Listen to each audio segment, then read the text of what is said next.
এই ভিডিওটা শেষ পর্যন্ত দেখলে আপনি মোটামুটি ক্লিয়ার হয়ে যাবেন যে ৮০,০০০ টাকার ভিতরে এই ফোনটা আপনার নেওয়া ঠিক হবে কিনা এবং এই ফোনের অবশ্যই ভালো এবং খারাপ দিক কী কী রয়েছে। তো wasting any single of second star.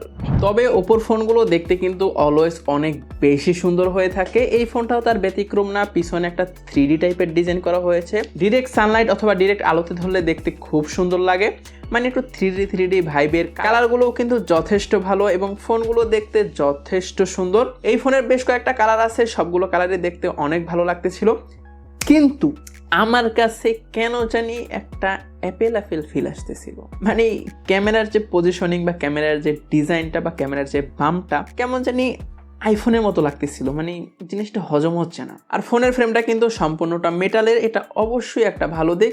Overall ফোনের ডিজাইন আমার কাছে বেশ ভালো লেগেছে। রেসপেক্ট অ্যাপেল ভাই। আর আমি পার্সোনালি আশা করতেছি এই ভিডিওটা আপনার কাছে ভালো লাগতেছে, আর যদি ভালো লেগে থাকে তাহলে প্লিজ সাবস্ক্রাইব।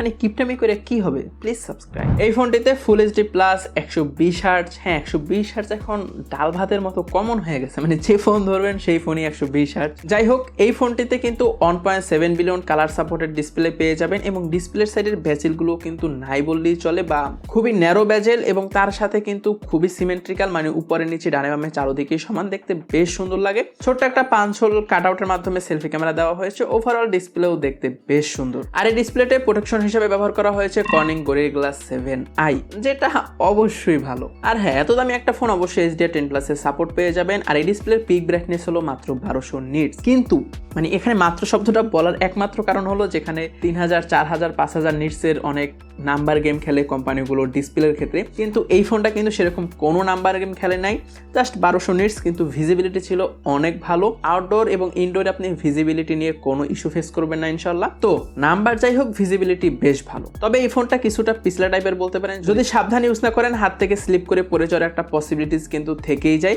তো অবশ্যই একটা কভার ইউজ করবেন যাতে এই পিছলা ফিলটা না আসে। ওভারঅল ডিসপ্লে দেখতে বেশ ভালো লাগে, কালারগুলো বেশ ভাইব্রেন্ট ছিল, শার্পনেসও যথেষ্ট ভালো, মানে আপনি কমপ্লেন করার কোনো জায়গা পাবেন না। তো আর হ্যাঁ, সিকিউরিটি হিসেবে ডিসপ্লের ভিতরেই কিন্তু ইন ডিসপ্লে ফিঙ্গারপ্রিন্ট পেয়ে যাবেন, যেটাও বেশ ভালো এবং ফাস্ট এবং রেসপন্সিভ ছিল। তো ওভারঅল এই বাজেটে ডিসপ্লে কোয়ালিটি একদম পারফেক্ট।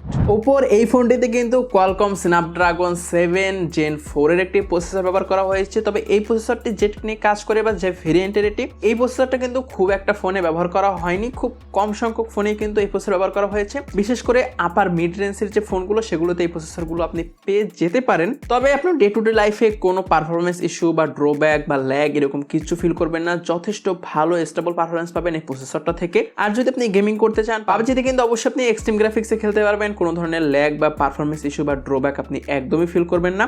তবে লং টাইম গেমিং করলে কিছুটা ল্যাগ বা কিছুটা পারফরমেন্স ইস্যু আপনি ফেস করতে পারেন। তো এই প্রসেসরটা মূলত ডেডিকেটেডলি গেমিং করার জন্য বানানো হয়নি। এটা আপনি যদি মাঝে সাঝে অকেশনালি গেম খেলেন তাহলে অবশ্যই আপনার জন্য ভালো, আপনাকে বেশ ভালো সাপোর্ট দেবে। তো মানে ডেডিকেটেড গেমিং এর জন্য প্রসেসর না, বাট এই প্রসেসরটা যথেষ্ট ভালো, আপনি ডে টু ডে লাইফে ইউজ করার জন্য যথেষ্ট ভালো পারফরমেন্স কিন্তু এই প্রসেসরটা থেকে পেয়ে যাবেন।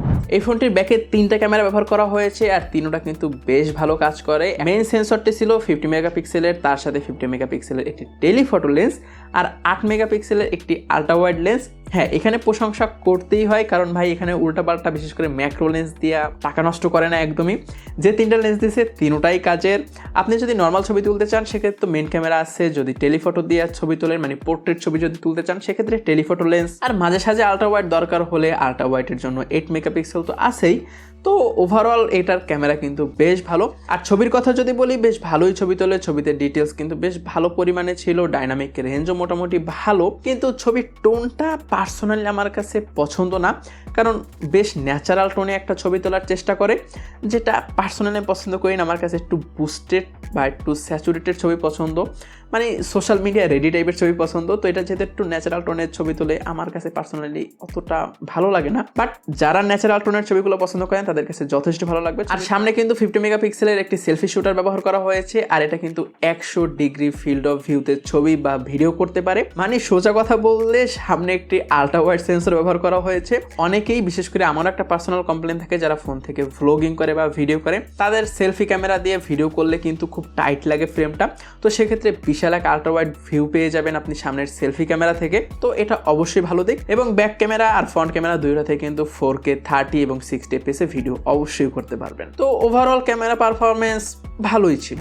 ব্যাটারি হিসেবে 6500 mAh বেশ বড়সড় একটা ব্যাটারি ব্যবহার করা হয়েছে। হ্যাঁ, যদিও এখন অনেক ফোনে আরো বেশি 8000 10000 mAh ব্যাটারি ব্যবহার করে, তো 80000 টাকার একটা ফোনের ব্যাটারি আর একটু বেশি দিলে হয়তো ভালো হতো। তাও কিন্তু ব্যাটারি ব্যাকআপ একদমই খারাপ না। আপনি নর্মাল ইউজে বা মোটামুটি হেভি যদি ইউজ করেন তাহলে একদিনের মতো অনায়াসে ব্যাকআপ পেয়ে যাবেন, আর যদি নর্মাল ইউজ করেন তাহলে 1.5 দিন অনায়াসেই ব্যাকআপ পেয়ে যাবেন। তো ব্যাটারি ব্যাকআপ ছিল যথেষ্ট ভালো। আর এই বিগ ব্যাটারিকে চার্জ করার জন্য 80 ওয়াটের ফাস্ট চার্জিং চার্জার কিন্তু বক্সের ভিতরেই পেয়ে যাবেন। হ্যাঁ, এখনও কিছু কিছু ভালো ব্র্যান্ড আছে যারা বক্স থেকে চার্জার গায়েব করে নেয়। তো ব্যাটারি পারফরমেন্সের কথা যদি বলতে হয়, আমি পার্সোনালি স্যাটিসফাইড, কারণ একদিন যদি ব্যাটারি টেনে টুনে পার করতে পারে তাহলে আমি স্যাটিসফাইড। বাট এটা যদি আপনি নর্মাল ইউজ করেন 1.5 দিন অনায়াসে পার হয়ে যাবে। আর অপারেটিং সিস্টেম হিসেবে অবশ্যই অ্যান্ড্রয়েড 16, তার সাথে কালারওয়েজ 16 পেয়ে যাবেন। তবে এবারের অপারেটিং সিস্টেমটা বেশ অপটিমাইজ, বেশ লাইট ওয়েট ফিল হচ্ছিল। কোনো রকমের বাগ বা কোনো রকমের ইস্যু আমরা কিন্তু একদমই ফেস করিনি। বেশ যথেষ্ট ভালো এবং স্টেবল কিন্তু কালারওয়েজ 16 পারফর্ম করতেছিল। তো ওভারঅলের সফটওয়্যার বা অপারেটিং সিস্টেমের পারফরমেন্স কিন্তু যথেষ্ট ভালো। তো এক কথায় এই ফোনের যদি ভালো দিকের কথা বলতে চাই, ফোনটি যথেষ্ট ব্যালেন্স একটা ফোন, দেখতে খুবই প্রিমিয়াম, দেখতে বেশ সুন্দর, হাতে নিলেও কিন্তু বেশ প্রিমিয়াম একটা ফিল হয়। বিল কোয়ালিটিও যথেষ্ট ভালো, যেহেতু মেটাল বিল্ডের বেশ ভালো কোয়ালিটিফুল ছবি পেয়ে যাবেন, লং ব্যাটারি ব্যাকআপও পেয়ে যাবেন। 1-1.5 দিন তো অনায়াসে পার করে ফেলতে পারবেন এর ব্যাটারি ব্যাকআপ দিয়ে। কিন্তু আপনি যদি পারফরমেন্স ওরিয়েন্টেড মানে শুধুমাত্র ক্যামেরা ফোকাসড কোনো ফোন চান, অথবা শুধুমাত্র পারফরমেন্স বা গেমিং এর জন্য কোনো ফোন চান, তাহলে 80,000 টাকা ব্যয় করে এই ফোনটা আপনার জন্য না। আপনি যদি মোটামুটি ব্যালেন্স একটা ফোন চান এবং ওপো লাভার হয়ে থাকেন, ডে টু ডে লাইফে ইউজ করতে চান, তাহলে এটা আপনার জন্য একটা বেস্ট চয়েস হতে পারে।